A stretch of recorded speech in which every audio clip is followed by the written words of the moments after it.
एसेकिएल 18 अध्याय। व्यक्तिगत दायित्व।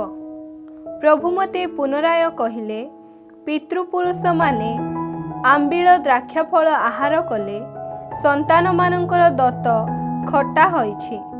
इस्राएल देश संबंधी एपरि एक प्रबाद वाक्य तुमे माने काहीकि बारंबार आवृत करुअछ। मु जीवित प्रभु ईश्वर मोर नामरे शपथ करी कहे जे एही प्रबाद वाक्य तुम द्वारा इस्राएल रे आउ केबे हे व्यवहृत हेब नाही। देख, समस्तଙ୍କ आत्मा मोर, पितार जीवन सदृश पुत्रर जीवन मध्य मोर।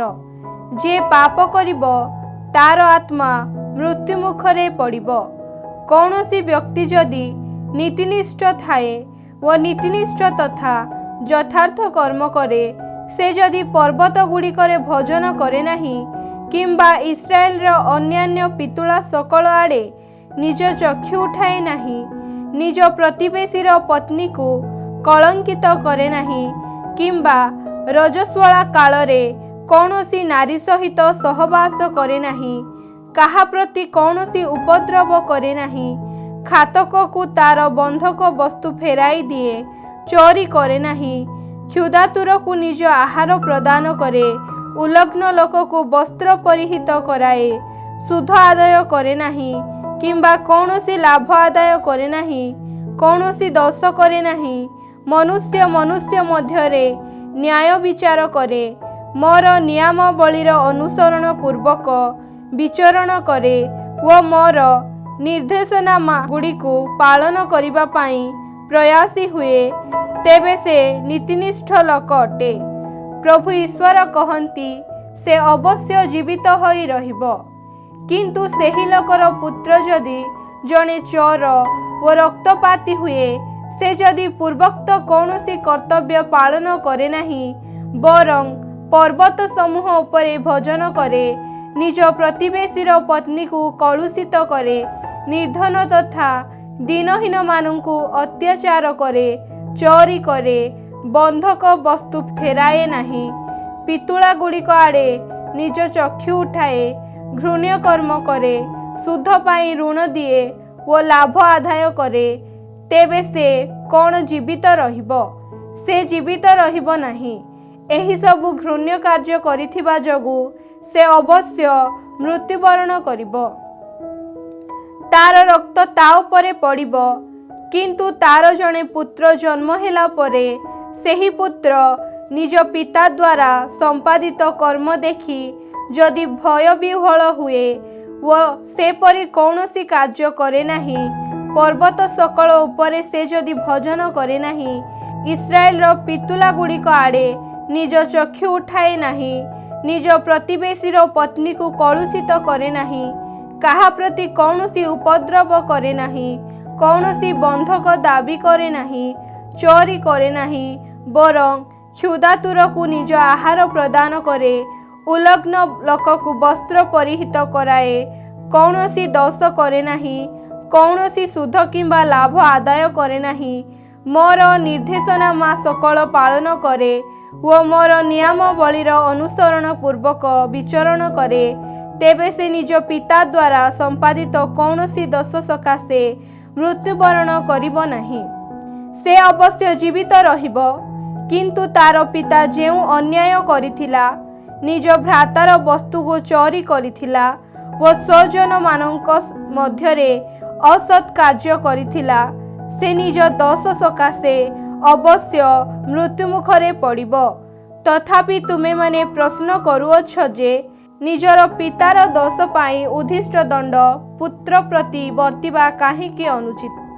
सेही पुत्र जदि न्यायसंगत तथा यथार्थ कर्म करी अछि व मोर नियमावलीर अनुगामी हेबा पाई प्रयासी होई अछि, तेबे से अवश्य जीवित रहिब। जे पाप करी अछि केवल से मृत्युवरण करिब। पितार दोष सकाशे पुत्र किंबा पुत्रर दोष निमंते पिता कौनसी दंड पाइब नाही।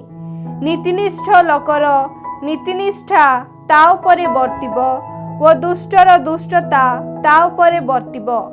किंतु जणे दुष्ट जदि निज कृत पाप गुड़िकरु विमुख होई मोर नियमावलीर अनुसरण पूर्वक कालातिपात करे ओ जहा न्याय संगत तथा यथार्थ ताहा करे तेबे से अवश्य जीवित रहिबो।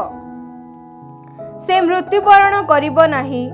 ता द्वारा संपादित कौनसी अपराध ता विरुद्धरे अनुस्मृत हेबो नाही, बरं ता द्वारा साधित नीतिनिष्ठा जोगु से जीवित रहिबो।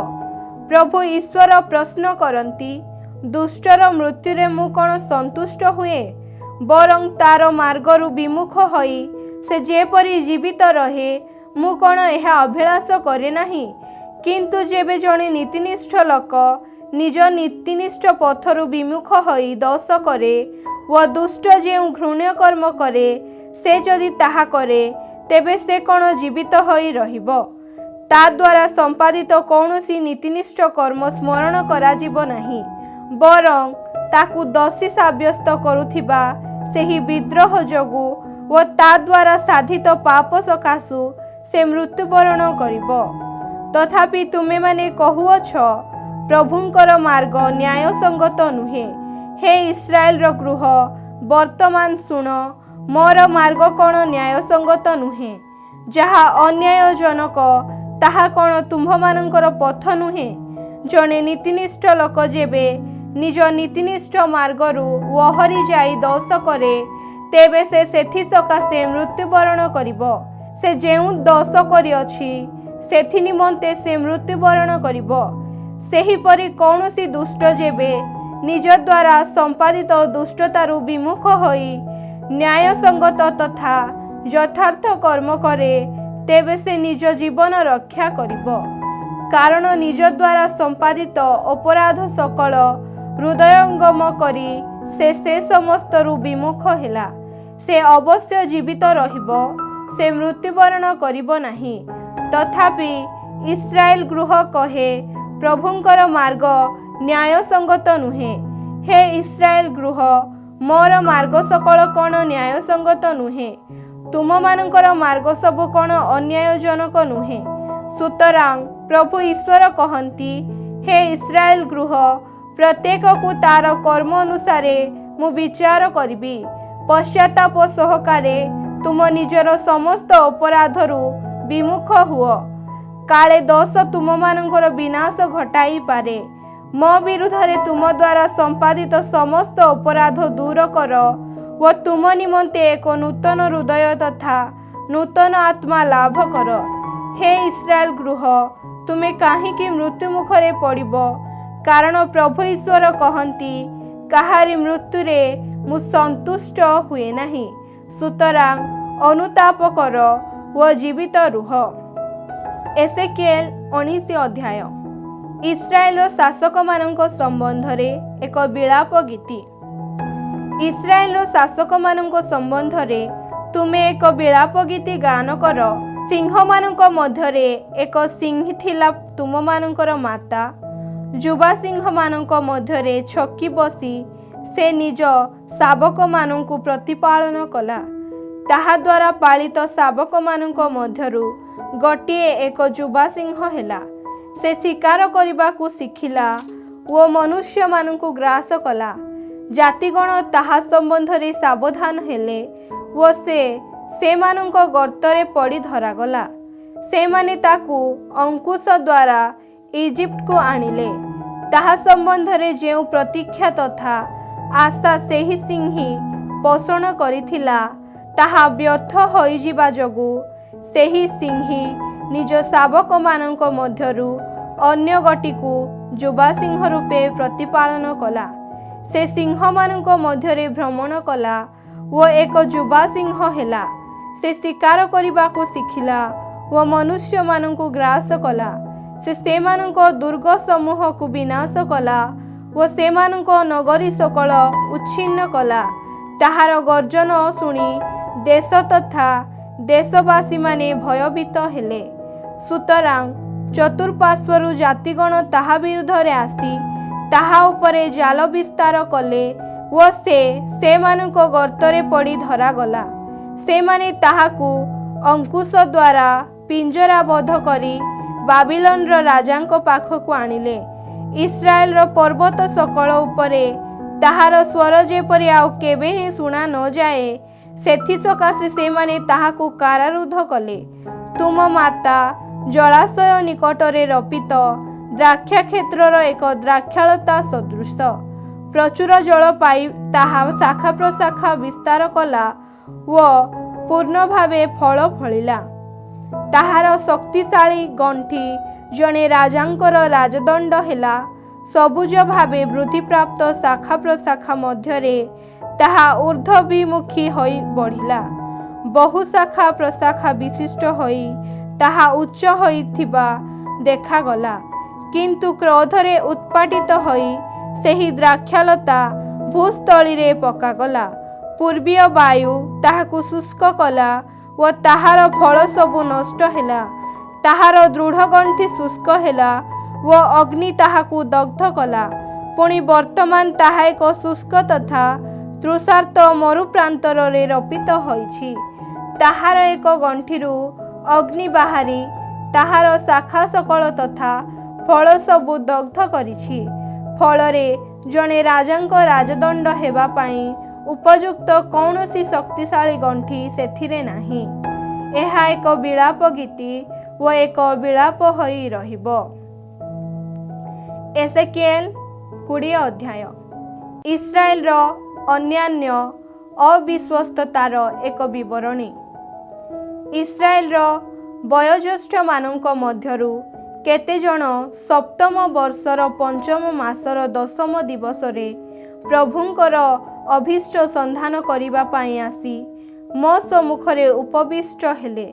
ସେ ସମୟରେ ମୋ ପ୍ରତି ପ୍ରଭୁଙ୍କ ବଚନ କଥିତ ହେଲା, ହେ ମନୁଷ୍ୟ ପୁତ୍ର, ତୁମେ ଇସ୍ରାଏଲର ବୟୋଜ୍ୟେଷ୍ଠମାନଙ୍କ ସହିତ କଥା କହି ସେମାନଙ୍କୁ କୁହ, ପ୍ରଭୁ ଈଶ୍ୱର ଏହିପରି କହନ୍ତି, ମୋର ଅଭୀଷ୍ଟ ସନ୍ଧାନ କରିବା ପାଇଁ ତୁମେମାନେ କ'ଣ ଆସିଅଛ?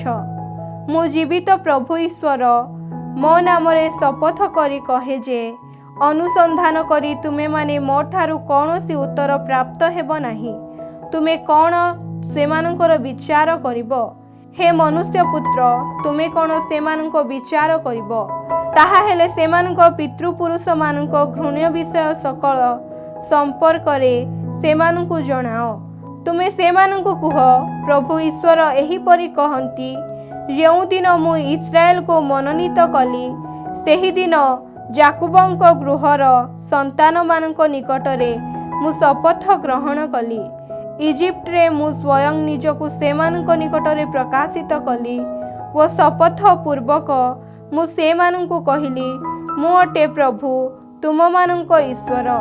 ଯେଉଁ ଦେଶ ମୁଁ ସେମାନଙ୍କ ନିମନ୍ତେ ସନ୍ଧାନ କରିଥିଲି, ସେହି ଦୁଗ୍ଧ ତଥା ମଧୁ ପ୍ରବାହିତ ଓ ସର୍ବୋତ୍କୃଷ୍ଟ ଦେଶକୁ ମୁଁ ସେମାନଙ୍କୁ ଇଜିପ୍ଟରୁ ବାହାର କରି ନେଇ ଆସିବି ବୋଲି ମୁଁ ସେହିଦିନ ସେମାନଙ୍କ ନିକଟରେ ଶପଥ କଲି।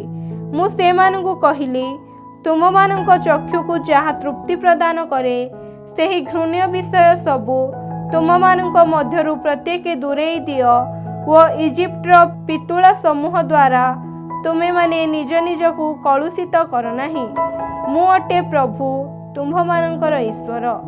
କିନ୍ତୁ ସେମାନେ ମୋ ବିରୁଦ୍ଧରେ ବିଦ୍ରୋହ କରି ଉଠିଲେ। ମୋ କଥା ଶୁଣିବା ପାଇଁ ସେମାନେ ଅସம்மତି ପ୍ରକାଶ କଲେ। ସେମାନଙ୍କ ଚକ୍ଷୁ ପ୍ରତି ତୃପ୍ତ ପ୍ରଦାନ କରି ସେହି ଘୃଣ୍ୟ ବିଷୟ ଗୁଡ଼ିକୁ ସେମାନଙ୍କ ମଧ୍ୟରୁ ପ୍ରତ୍ୟେକ ଦୂରେଇ ଦେଲେ ନାହିଁ, କିମ୍ବା ଇଜିପ୍ଟର ପିତୁଳା ସବୁକୁ ସେମାନେ ପରିତ୍ୟାଗ କଲେ ନାହିଁ। ସେତେବେଳେ ମୁଁ ମନସ୍ଥ କଲି ଯେ ସେହି ଇଜିପ୍ଟ ଦେଶ ମଧ୍ୟରେ ମୋର କ୍ରୋଧ ମୁଁ ସେମାନଙ୍କ ଉପରେ ବର୍ଷଣ କରିବି ଓ ମୋର କୋପ ମୁଁ ସେମାନଙ୍କ ବିରୁଦ୍ଧରେ ପ୍ରୟୋଗ କରିବି। କିନ୍ତୁ ଯେଉଁମାନଙ୍କ ମଧ୍ୟରେ ସେମାନେ ବାସ କରିଥିଲେ ଓ ଯେଉଁମାନଙ୍କ ଦୃଷ୍ଟିରେ ସେମାନଙ୍କୁ ଇଜିପ୍ଟରୁ ବାହାର କରି ମୁଁ ସ୍ୱୟଂ ନିଜକୁ ସେମାନଙ୍କ ନିକଟରେ ପ୍ରକାଶ କଲି, ସେହି ଜାତିଗଣ ସମ୍ମୁଖରେ ମୋର ନାମକୁ ଅପବିତ୍ର ନ କରିବା ପାଇଁ ମୁଁ କର୍ମ କଲି।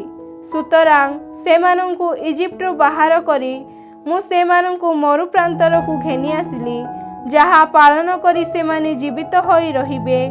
ମୋର ସେହି ନିୟମାବଳୀ मु सेमानंकु प्रदान कली ओ मोर निर्देशनामा सकल सेमानंक निकटरे मु प्रकाश कली। एतद् व्यतीत सेमाने जेपरि जानती जे जे सेमानंकु पूत पवित्र करती सेही प्रभु मु अटे। सेथि सकाशे मोर ओ सेमानंक मध्यरे एक संकेत स्वरूप मोर साबत सकल मध्य मु सेमानंकु प्रदान कली। किंतु इस्राएल गृह मरु प्रांतरे मो विरुद्धरे विद्रोह करी उठिले, जहा पालन करी मनुष्य जीवित होई रहे। मोर सेही नियमावलीर पथरे सेमाने विचरण कले नहीं, बरं सेमाने मोर निर्देशनामा सकल अस्वीकार कले। सेमाने मोर साबत सबुकु मध्य अत्यंत अपवित्र कले। तेणु सेमानंकर संपूर्ण परिसमाप्ति घटाइबा पाई मु सेतेबेले स्थिर कली जे सेही मरु प्रांतरे मोर क्रोध मु सेमानंक उपरे वर्षण करिबी।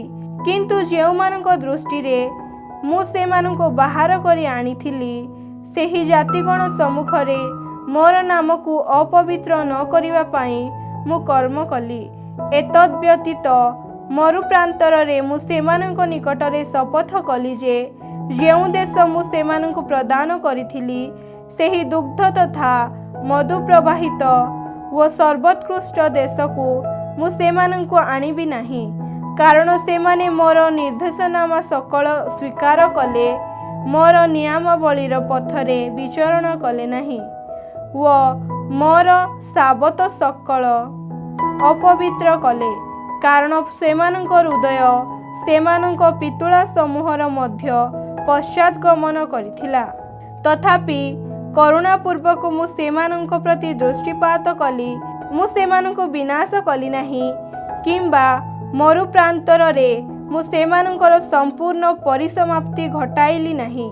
पुणी मरु प्रांतरे मु सेमानंक संतान मानंकु कहिली, तुम पितृपुरुष मानंक नियमावलीर अनुसरण पूर्वक विचरण कर नाही, सेमानंक निर्देशनामा सकल पालन कर नाही, किंबा सेमानंक पितुला समूह द्वारा निज निजकु कलुषित कर नाही।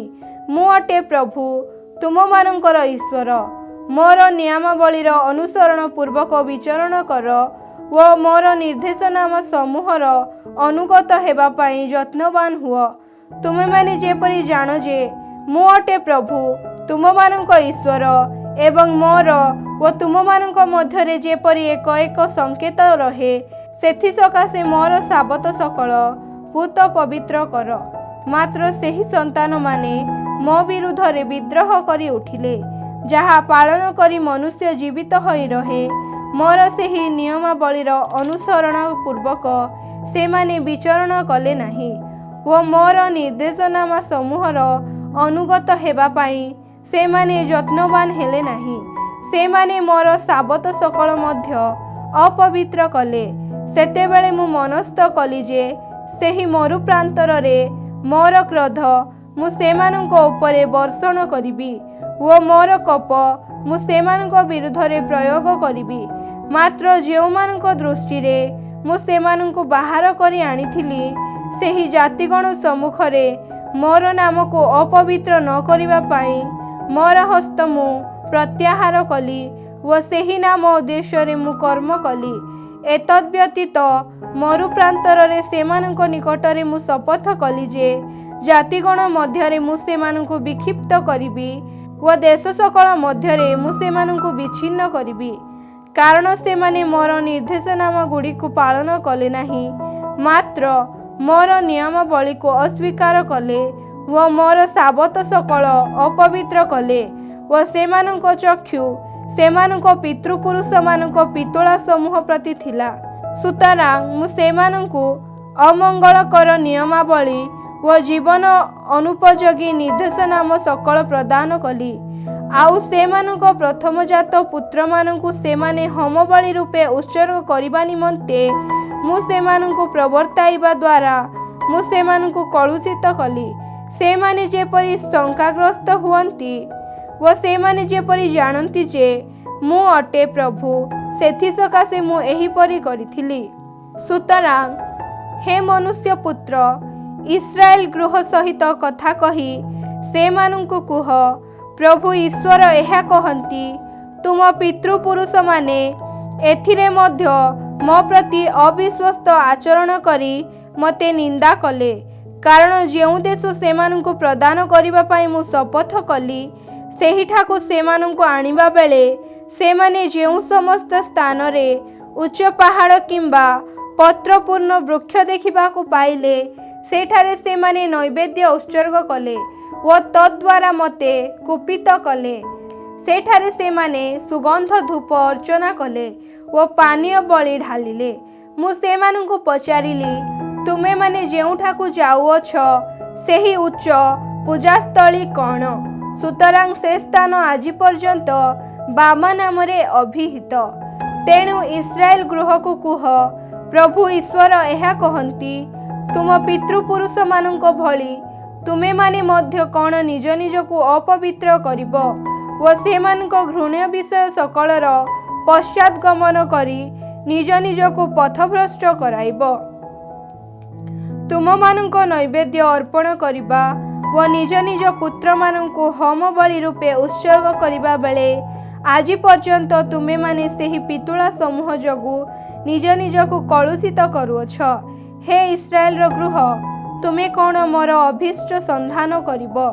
मु जीवित प्रभु ईश्वर मो नाम रे शपथ करी कहे जे संधान करिबा बेले तुमे माने मो ठारु कौनसी उत्तर पाइब नाही।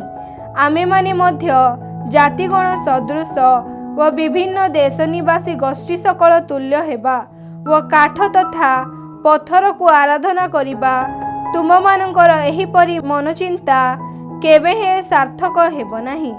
मु जीवित प्रभु ईश्वर मो नाम रे शपथ करी कहे जे एक शक्तिशाली हस्त, एक विस्तृत बाहु व ढाली दिया जाइथिबा क्रोध जरिया रे मु अवश्य तुम मानक उपरे राजा हेबी।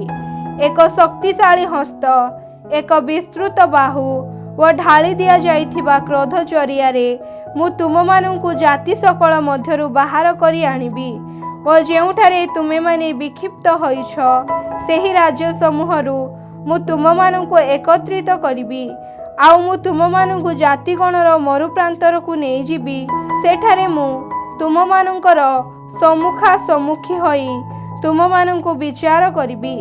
प्रभु ईश्वर कहन्ति, मु जेपरि इजिप्ट मरु प्रांतर रे तुम पितृपुरुष मानकर विचार कली, सेही परि तुम मानकर मध्य विचार करिबी। मु तुम मानकु जष्टि अधीन रे गमन कराइबी व व्यवस्था विधानर अधीनस्थ करिबी। मोर विद्रोही तथा मोर विपक्ष अपराधी मानकु मु तुम मानक मध्यरु निर्मूल करिबी। से माने जेउठारे प्रवास जीवन यापन करंती सेही देशरु मु सेमानकु बाहर करी आनिबी, किंतु से माने इस्राएल देश रे प्रवेश करिबे नाही। सेतेबेले तुमे माने जानिबो जे मु अटे प्रभु।